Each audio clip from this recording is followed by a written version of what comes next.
Scores of fishermen, homeowners and small business operators are counting their losses after an intense weather event impacted the Rocky Point community in Clarendon Saturday night. Dwayne Anderson reports. Damaged boats, torn down shops and flooded homes in Rocky Point, Clarendon in the middle of June. A familiar story in this seaside community in the hurricane season.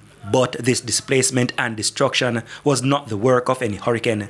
Instead, a weather event described by locals as a freak storm tore through the community Saturday night, minutes after 10.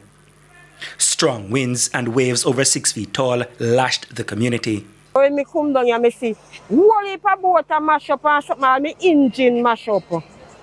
We have to beg one chop man all up this swimming boat for me carry right up here so. And one day I something I have here so I have to pay for fix it. And see and I bow here so bust again. And I turned this so dig right out last night. We never know so the weather come down so rough. Else we would all up and take off the engine, but the weather come down sudden. You understand? So I bought that in IC. These seafarers have seen a lot, but this weather event has not been seen by many in decades. And for others, they've never experienced anything like this. It was a disaster. I first see this year. In a 86 flood, it see drying itself, it take in the water. So to my knowledge, it see take in course back. Because even right out of when I there, my boat there, I just see it there. So I see take back in course. And Chewy Harbour shape different from first time.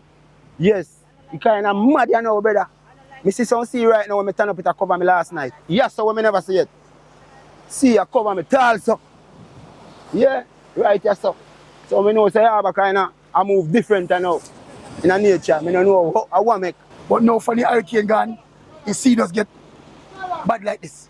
And the land in there farther out, we are out. Now you see a take back all island, like we have erosion. Only 8 months ago, they had to turn to the state for help after damage from Hurricane Melissa. And again, their cry is similar. Andrew Wallace, me I beg you for help, please. My engine grind up as a single mother.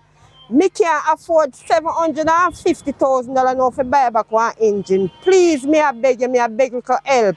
Andrew Wallace and Pernell, me I beg you for help, please. My engine grind right up.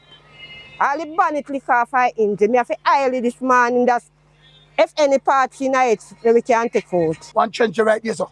So you see if we can get one load of stone, if the packet go out, maybe we can save the beach.